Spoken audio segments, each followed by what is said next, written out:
To our interview series. I'm joined by my co-host Mike. How's it going, guys? I'm Mike. I'm a martial artist and a dad and an entrepreneur. Yeah, and then we have in the house today local MMA fighter, professional fighter, Dylan Schellenburg. Why don't you introduce yourself? I'm Dylan Schellenburg, professional fighter. Looking to have my fourth fight coming up here soon as a pro. Training out of Calgary, out of Cardone MMA, training at Elite, and CMC down in Lethbridge. Excellent.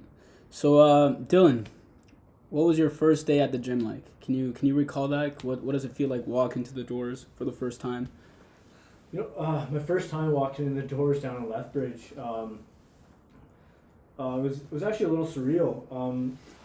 I was from that general idea that people get coming into a gym, but especially an MMA gym, I think it's going to be just a bunch of meatheads just, swinging on each other, going crazy.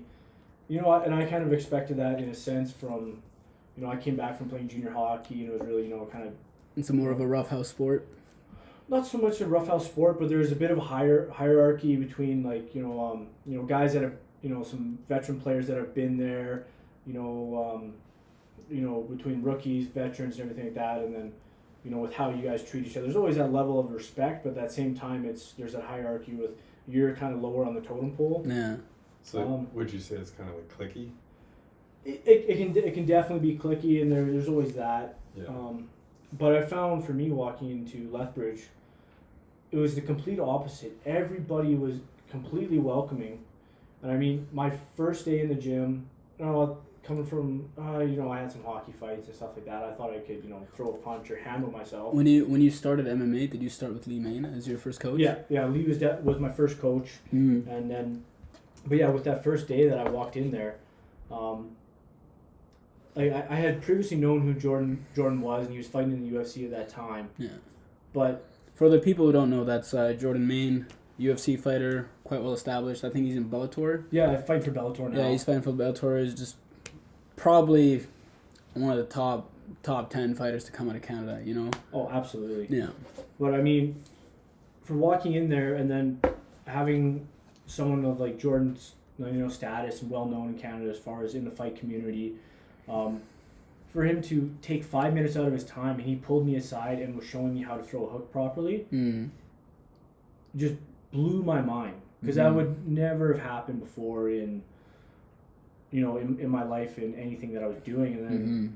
And then even there, like all the other pros, like 100%, like if you're showing that like you're interested and you're willing to learn, and as long as you're being respectful and you're not being a meathead and doing dumb things, everybody there was welcoming, and just everyone's just, it's like a giant family. And that was what blew me away from the very first day that I went in there. The difference between going from like one sports community to another sports community, and just the differences in there. Yeah. And that just might be for me the way it was with just maybe my personality, and then it just fit in better with the martial arts community as a whole.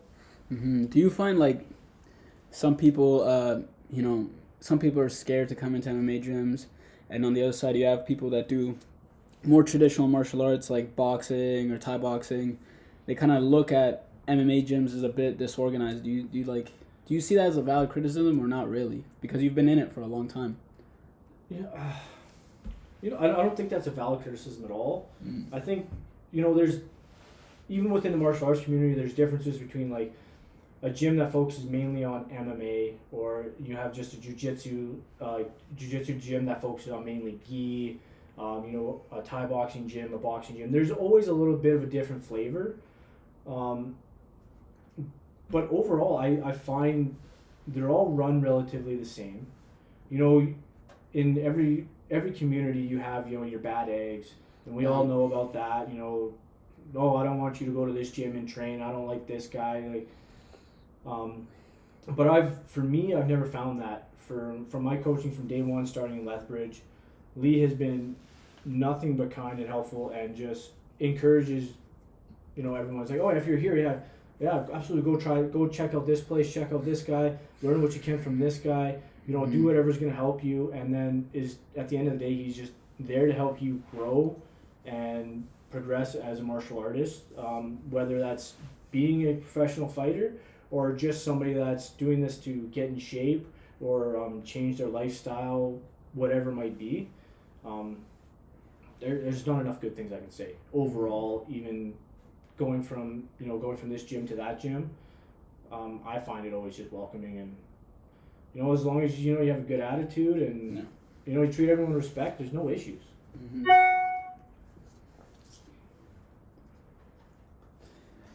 I'll jump in. Yeah. Okay. Yeah. So like, talk to me about what's it like. You're in the back. You're about to have your first amateur fight. You know, you had it with Lee, yeah? Your first amateur fight? Yeah, I had my first amateur fight. Did you wrap your hands or? No, I've never. That's his style. I've never wrapped my hands in my life. Okay, that's interesting. No. Because I know a couple guys that I don't either. that particularly don't like it, right? Yeah. Yeah, I think.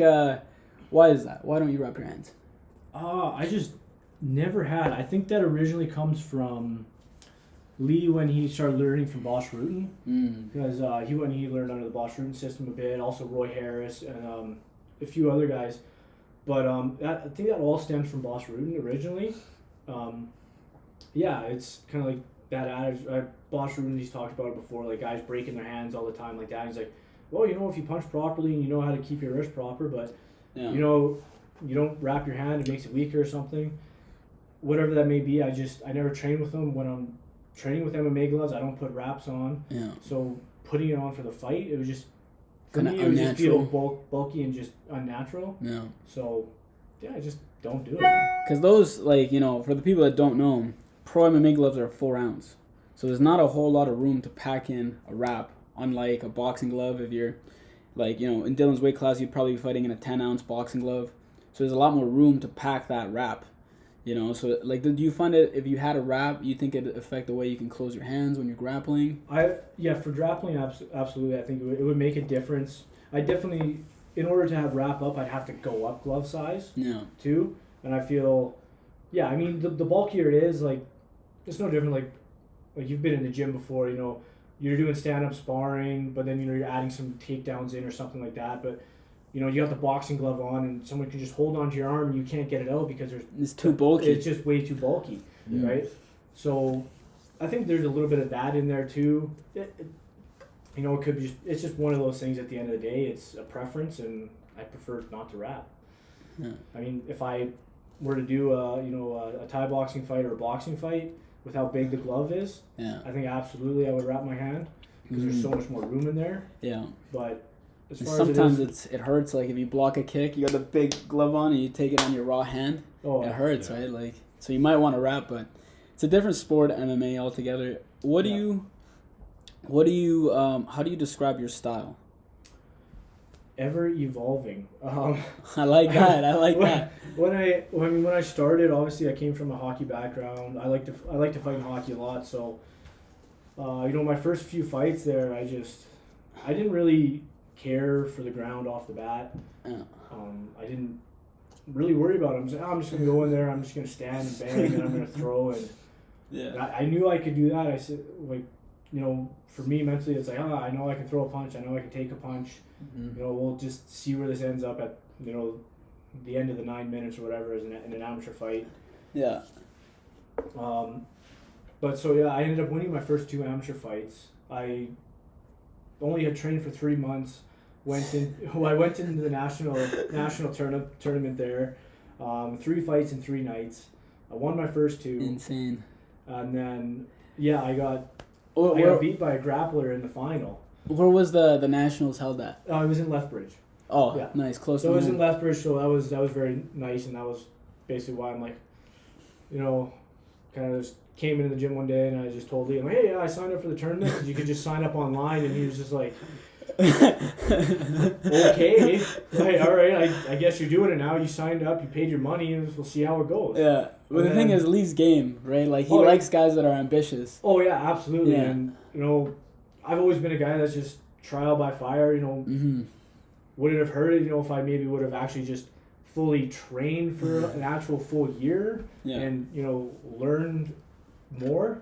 100%. Yeah. But yeah, for me, it was just, I got to get in there and I got to do it, and I'll find out if I either love it or hate it. And, I loved it, and I was like, that's it. Like, after that third fight, I lost, came in second in the tournament. I was still pretty happy with myself, seeing as I'd only been training for 3 months. Yeah. But I was just like, when can I get in there again? And how old were you then when this happened?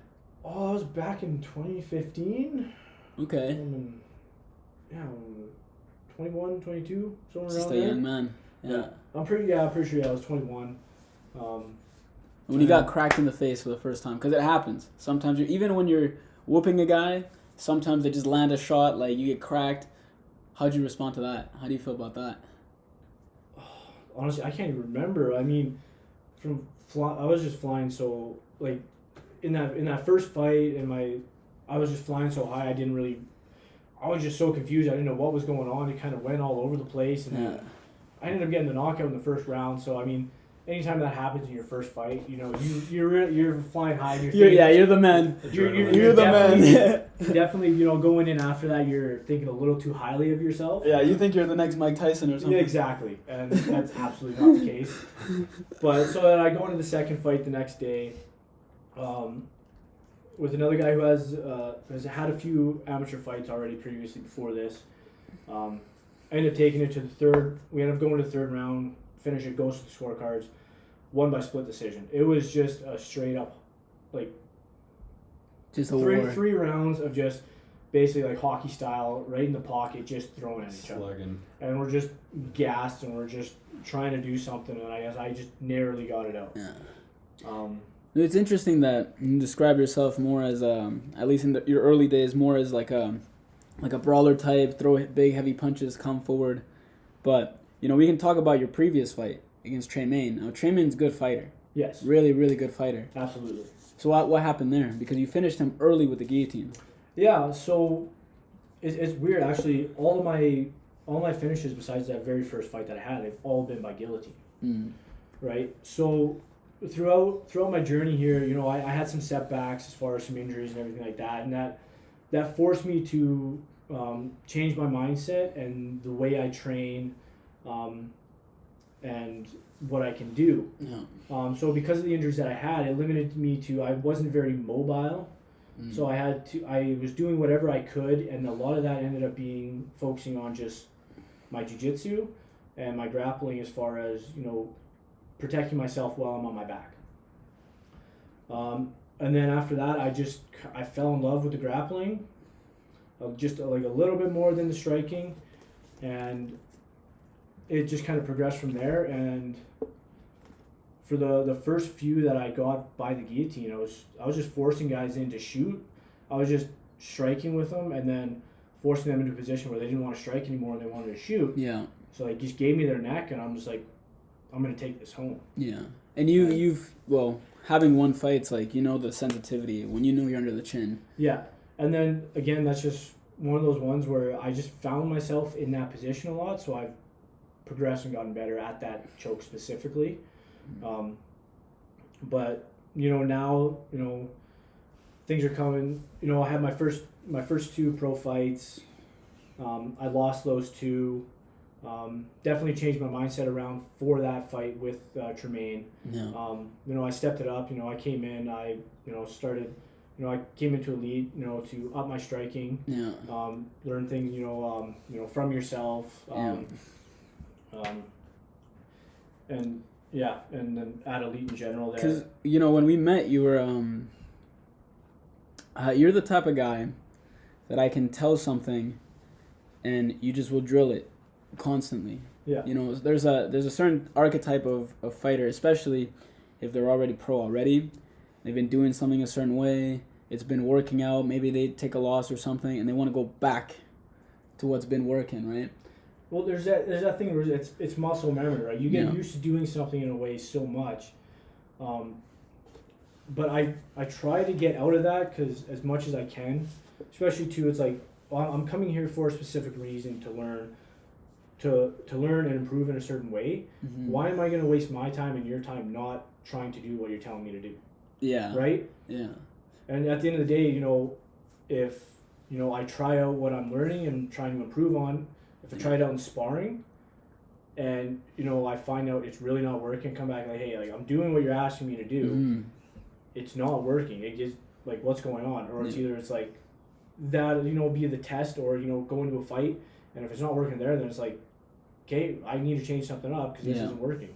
So yeah, it's it's a tough balance too, because my background is more Thai boxing. Like I've competed in Thai boxing exclusively. I did other competitions when I was younger, but it's since I've been pursuing just Thai boxing. Yeah. So what I see with a lot of coaches is that also train MMA fighters is they have their one style, and they want to throw this style of Thai boxing into MMA.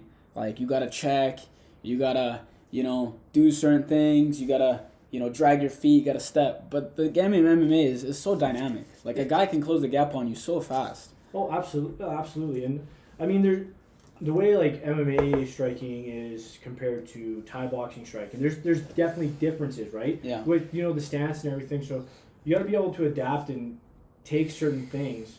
I mean, like when you look at like the old way the guys used to train, it was like, okay, like we went here for boxing, we went to this place for jiu-jitsu, and then you're trying to piece it all together when you get in there for a fight. Yeah. Right. Like coming over to you and having you help me with my striking, but then I'm also still doing stuff with Brad. I'm still doing stuff with Lee.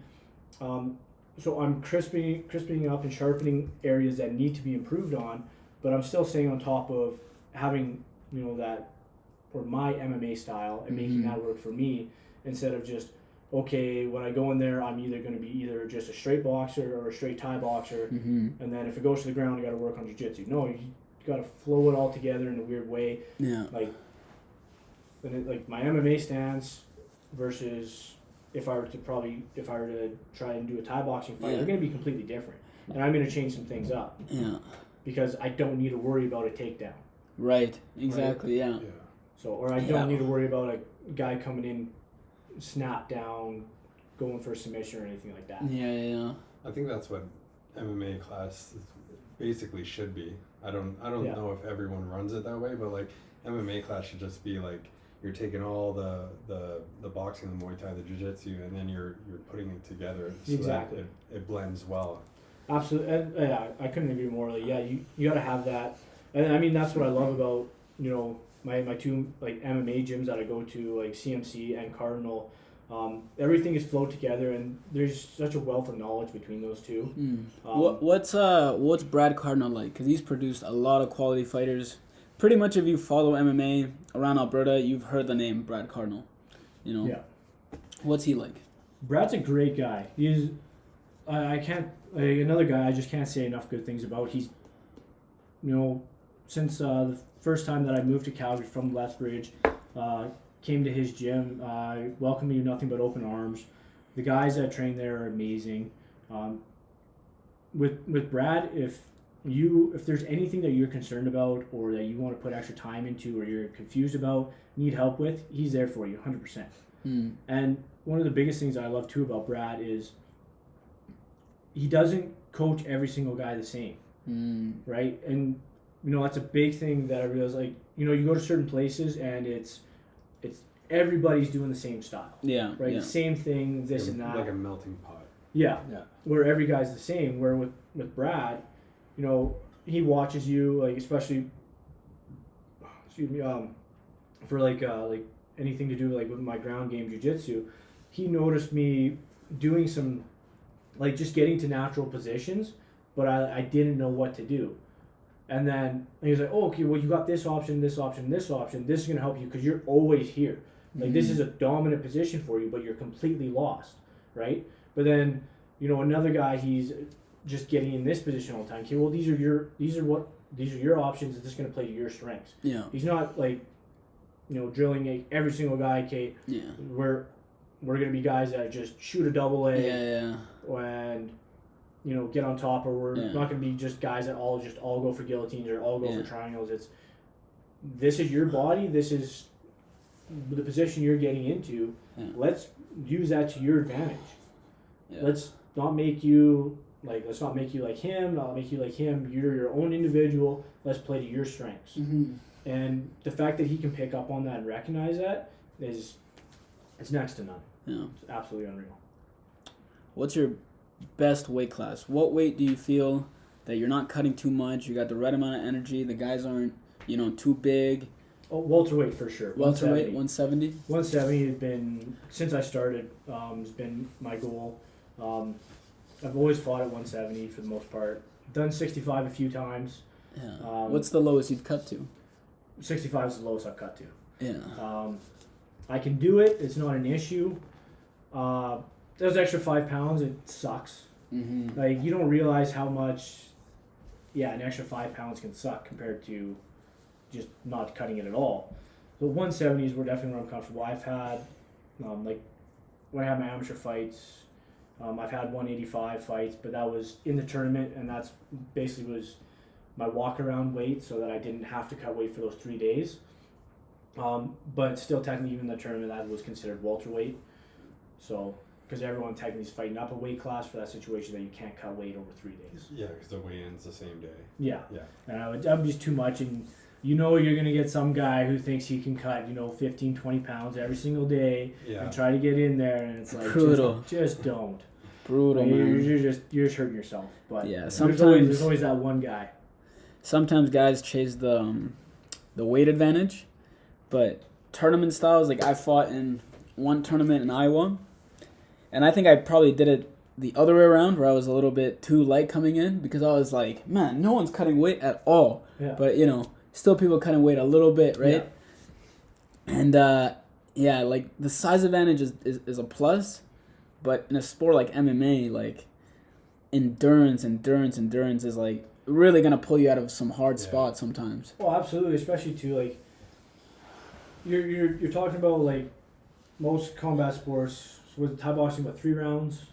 Yeah. Or, 3 minute rounds. Yeah, usually, like, the rules change. Like, North America, like, amateur rules are, 3 rounds for 2 minutes. If you go to Thailand, it's 3 minutes, 5 rounds. But the caveat is the first round and the last round are kind of, like, really, like, write-off rounds. Right. You fight from 2 to 4. Right. Right?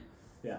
And then, MMA kind of, you got... That also depends where you go, right? You got those 5 minute rounds, which is, with some guys you see transition over, like, they get used to those 3 minute rounds or whatever, but their body's so conditioned to it that those extra 2 minutes is just killer. Yeah. And then you add in, it's like, okay, well, if you're doing just striking, okay, well, you can do it for you can do that for 5 minutes. But now you add in the guys trying to take you down. Mm-hmm. You're up, you're down, you're striking, and you're putting everything in. You got to defend. Even if you knock him down, he's on his back, still fighting you back. Like, it's exactly. It's a complete roller coaster being in there. Yeah. And then, your conditioning, your cardio's got to be up there, and you got to put yourself through hell. If you're not, putting yourself in there and doing like a Shark Tank on yourself at least once a week during camp, you got to be putting yourself in those positions where you're just like in camp. You got to be putting yourself in like autopilot where you're just so gassed you can't even think, and you just got to do what your body does naturally. Yeah. In order to get you prepared for a fight. Yeah. Like, is there because you fight at welterweight? Do you look at these guys that have more or less made it, like Kamaru, Colby? Do you look at them and do you picture yourself fighting them in the future, or is that something that you're hopeful for? Is that something that you would want to try? Absolutely. That's something I'd want to do or, strive towards. I mean, for me, getting into something... It's a different thing, right? It's an absolute different thing. I mean, there's so many different factors that, you can look at this, you can look at that. But at the end of the day, I think you're doing yourself a disservice if you're not striving for the utmost. You might be... everyone think, you're dreaming. Yeah. You're way out of your league thinking that. It's like, well, if you may be, but if you're not trying to get as far as you can and you can't see yourself getting there, then why are you even doing it? Mm-hmm. Like, why are you wasting your time? Why are you wasting anyone else's time if you're just... It's also going to be really hard to have that growth if you're not looking ahead, right? Well, exactly. If you're not looking at the head or you're not taking opportunities, I mean, you have it in every combat sport, where you get those guys that are, they're picking the easier fights because they like to have that. They're not really going anywhere, but you look at the record and you're like, oh, you got a really good record. Right. But 8-0 or 10-0. But it's like, why haven't you gotten like picked up, or why haven't you like been offered a title fight on a regional promotion or anything? It's like, oh, you're taking buddy over here who's 2-12. I mean, the guy's still grinding. He loves to fight, and absolutely he should be. Yeah. But you're trying to pick your easy fights so you can look good versus trying to improve. Yeah. And I mean, that's just, for me, that's not the way I am. Starting in Lethbridge with Lee, and he's like, no, I mean, he has his own promotion, Rumble in the Cage. He books his fighters on the show, but not once has he ever booked me a fight where it's like here's some hobo I found at the 7-Eleven. Here's some guy I pulled up off the street corner. Get in there and just don't hurt. It's a joke and it's facetious, but it happens a lot. The title, Yeah. They just want to be.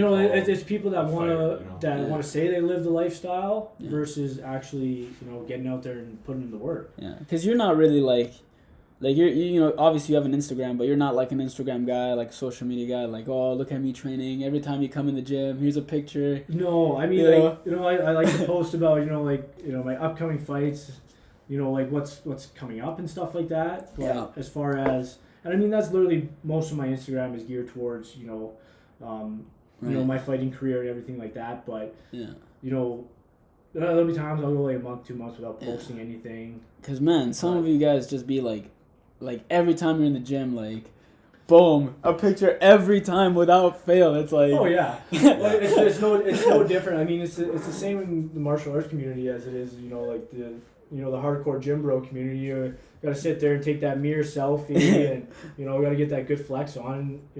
Those people are focusing on the wrong thing. Yeah. A lot of people focus on the wrong thing. Flexing for the gram versus put in the work, right? Yeah, when you got like a scary Russian training on the other side of the planet, like just smashing a ground and pound bag all day, like. Yeah, you got Ivan Drago there, you gotta worry about, like, and you're over here like with your Starbucks, like taking pictures and stuff. Yeah. Craziness. In your opinion, what's missing from Canadian MMA? Because there's good fighters, there's lots of talent. But what I've noticed is a lack of coverage on the sport. Like, Empire does a good job. They do a good job. But we don't have, like, a central place, yeah. It's crazy, because you remember how popular MMA became. Like, it was crazy. When George, like, it's weird the way the country is as a whole. Yeah. But, when George was on top and he was fighting, he was the welterweight champ. Yeah. There was MMA everywhere. Everyone loved it. It was there. And then once George kind of left the spotlight, it's sad to see that that's the way it is in Canada. That if you don't have this big name Canadian guy at the very top, no one's gonna care. Yeah. Right. But I mean, like, you have just the general martial arts community as a whole, and we do everything we can to support each other and get shows. But yeah, the overall coverage, it certainly is lacking. Yeah. You got guys out there trying to do what they can, but getting that overall interest, and I don't know what it is for Canada. Yeah, cause I'll be scrolling through my social media and I'll look at a fight, that people don't really know about. It'll be like, oh, this kid from Calgary versus this kid from Lethbridge, and they're good fighters, and I look on the post and it's like 12 likes.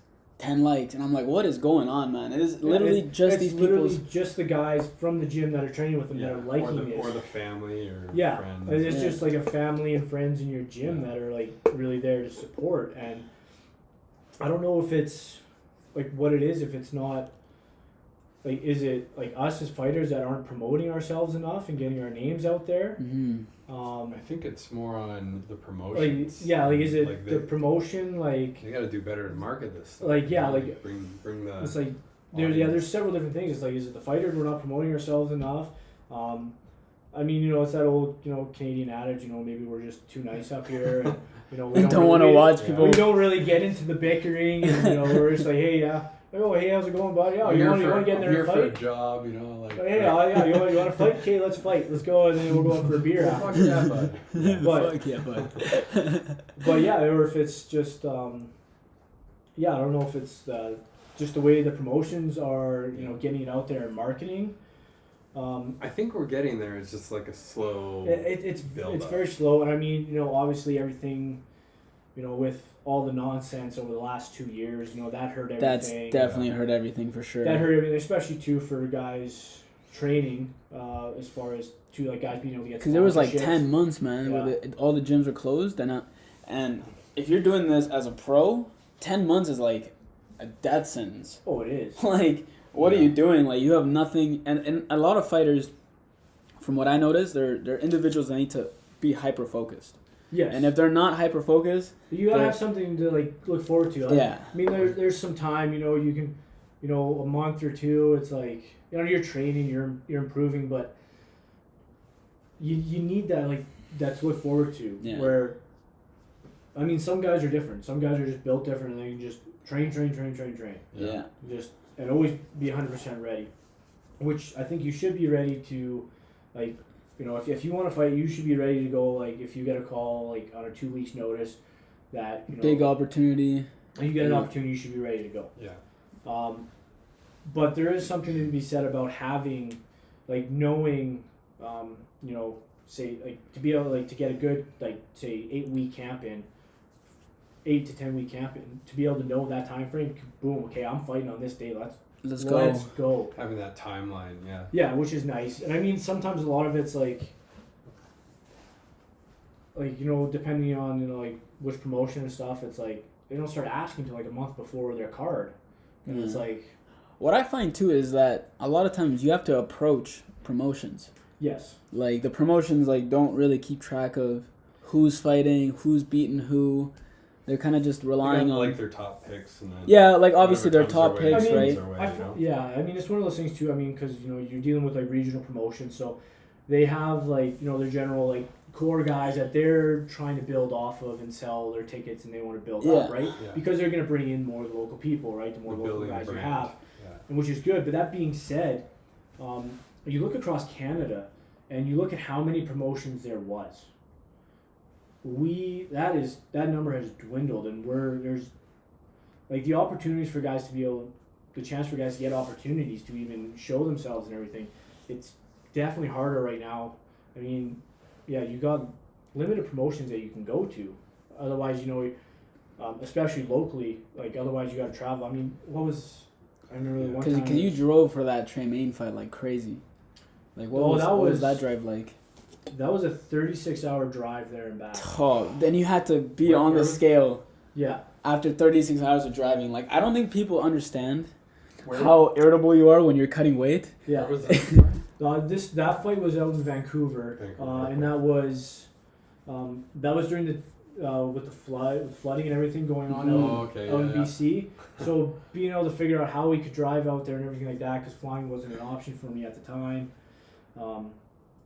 So yeah, I mean, you got, right now you got one promotion going in BC, you got one promotion going in Alberta. Yeah. You got, 2 promotions out east going? Toronto, yeah. Or 2 or 3 promotions going on. You got Ontario, and you had one out in the Maritimes there. Yeah. I think they're trying to get one. They've been doing LFA. Yeah. LFA. Yeah. Yeah. I think just to bring us into a more positive no, it's all conversation. Good. Yeah. There's actually a lot of good things that have kind of transpired over the past little while, unified, getting the UFC Fight Pass deal. Muay Thai World Cup's coming up. A lot of overseas fighters. There are good things happening in Calgary, and Calgary's become kind of a hub for fighting. I think so too. Well, and I mean, I would like to see Calgary become a bigger hub than what it is now. Yeah. And I definitely has potential there. Yeah. I think there's, in certain aspects, there's still some hurdles that need to become over. But yeah, with what's going on with Muay Thai World Cup right now and everything they got going on, with where they're holding their events is absolutely unreal. And we need to keep that momentum going, just for the martial arts community in general. Yeah, we just had sorry to interrupt, the all women's MMA. Yeah. Oh, that Palace Athena card, yeah. Yeah. It was, I mean, it's still COVID, right? So the turnout is a little iffy. Yeah. But the quality of the event was awesome. I like that they brought in. Cyborg was there. I got a picture with her. She made me feel like I was a little child. No, that's a scary woman. Yes. Yeah. Absolutely. Very intimidating. Yeah. I'm gonna give you a fantasy fight, right? You have all the money in the world to prepare for this. You can go anywhere, have any training partner. You versus GSP in his prime, because that's the GOAT. That's the Canadian GOAT, and he's a welterweight too. That is. But you got infinite resources. You don't worry about injuries. What do you think? Well, I mean, I think to throw away an opportunity like that would be ridiculous. Could you imagine? Sold out arena in Montreal. Sold out arena. I mean, 60,000 people there. They're all booing you. Well, absolutely. But I mean, just think of it as far as it being in Canada. Yeah. If you were to have, say, like a Western guy versus an Eastern guy, you could play off all the East Coast, West Coast. Yeah. All the Canadian drama. Like it would be hilarious and absolutely unreal. Yeah. With I think the amount of attention you could get for just whoever it be, if it was like a top guy, from the prairies, and then a top guy from Quebec being able to go for a world title. Yeah. You sell that in Canada, but as far as for sure, yeah. And I think somebody that you grow up and you idolize, throughout the sport. I mean, especially if you're any Canadian MMA fighter, if you don't if you don't look up to George in some way, yeah, how could you not? With everything that guy's done and how good he is. But I mean, if you were ever offered an opportunity like that, how could you turn that down? How could you turn that down? Just the opportunity to get in there and test just the idea of testing yourself against the best guy in the world. 100%. I think at that point, it doesn't even matter if you win or lose. I mean, you're fighting a guy who's embedded in history. Yeah, absolutely. Yeah. I mean, you probably have a fanboy moment when he hits you the Superman jab. You're like, oh wow, he did it to me. Take a minute, Exactly, but I mean, that just comes down to just anything in general. I think, and just where my mindset is I want the most difficult and toughest fight that I can get, right? Regardless of who it is. That's what I want to be testing myself, because that's the only way I feel like I can grow and I can improve, right? If it's a guy that I'm going to get in there with that they're everyone's like, oh, that's not a fair fight. He's just going to get destroyed. This guy's going to walk through him. Perfect. Let's do it. Yeah. They said that in my last fight, and I turned it around and stopped him in the first round, right? It gives you that ammunition. It's just to training a bit harder and everything. You like proving people wrong, eh? Absolutely. Yeah. And I mean, gives you a little bit more ammo, right? It does, and I mean, there's the way that I feel about it is I don't want to go into a fight where I think I'm going to walk over a guy. It's a waste of my time. I want to go against a guy that I know is going to give me a tough fight. Yeah. That I'm always thinking, I can. I'm going to beat him. I can beat him. I will beat him. But at the same time, there's that chance that if I don't show up, I'm going to get my ass absolutely beat. Yeah. And if I'm not putting myself in that position, I'm wasting everybody's time. Yeah. And I just that I can't do. I got one more last question before I let you go here, Dylan. Let's say you meet a young kid, maybe 13, 14, and he's like, man, I love MMA. I love training. I want to make this into my life, and he looks up to you. How do I go about it? What are your steps for him? For a young kid like that, I just don't lose the passion. Don't put yourself in a position where it starts to feel like a job. So I mean, looking at me when I was playing junior hockey, that's what it ended up being, and I ended up quitting hockey at 19. I haven't put on skates since. Right?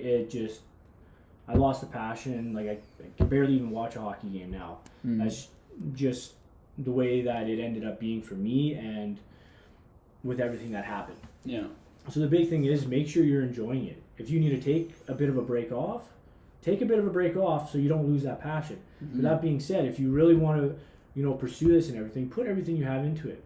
Don't waste a day. Yeah, there might be days you might need to go lighter, slow things down, but do everything with a purpose. Yeah. Right? And set yourself up to be as successful as you can. Like, get your diet on right, make sure you're, you're putting in the road work, whatever it might be. And, put yourself out there in a position, especially too, if you're that young, get yourself in as many tournaments as you can, get as much experience as possible, right? Mm-hmm. Go to those jiu-jitsu tournaments, go to those kickboxing tournaments. Yeah. Don't just limit yourself, especially at that young of an age.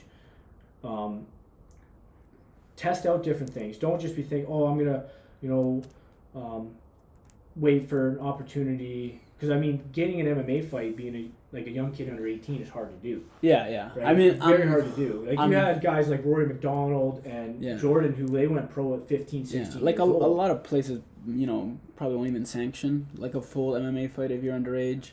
No. But I'm assuming a lot of restrictions. Yeah, a lot of sure. Yeah. Full boxing gloves, or big insurance problems. Yeah, where it's like you get those weird amateur rules where no head kicks, there's no ground and pound, right? And it's weird things like that versus it changes the whole dynamic. It is, but that's where it's like if you want to get into MMA, full force do that. But again, like every jiu-jitsu tournament comes up, get into the jiu-jitsu tournament, kickboxing tournament. If you can get yourself in an amateur boxing fight, get yourself an amateur boxing fight, get yourself an amateur Thai fight. Go to those smokers, put in the work, and get yourself as much experience as you can. Especially as an amateur, will set you up so much better for a pro. Mm-hmm. Right? You've already put that time in. You got the mat time in. You got the hours. You can get that experience, and then when it comes to going pro, you're just that more mentally prepared. Yeah. Competition time is it's invaluable. Well, thank you so much for the interview, Dylan. Mike, any last words before we wrap this one up? No, it was nice getting to know you. I didn't really know you too well before, so it's kind of nice hearing the history and the backstory of everything. And no, absolutely. And then we'll have his social media on the description, so you guys can if you're excited about his upcoming fights, you can stay tuned. And it was awesome having you, man. All right, thank you. Appreciate it, guys. Cheers.